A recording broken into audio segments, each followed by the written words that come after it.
ఇక్కడ అదే ఈ పెదనారవ దగ్గర మన్నిపాలెం చెట్టు ఇల్దే సూటి చేస్తే రాక్షస ఉసిరికాయల చెట్టు ఇది.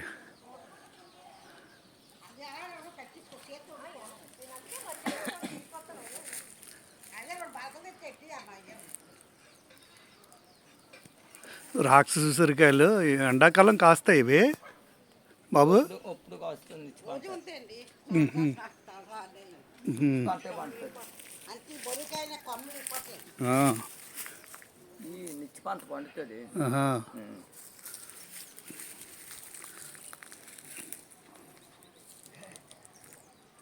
ఇవి ఏ ఉసిరికాయలు ఇవి? ఉసిరి చెట్టు నీడమే ఇందులో నేను రకాల మాకు తెలీదు. అది ఎల్లుడికాయ కానీ మాకు తెలీదు. అది ఎల్లుడు తీసుకొని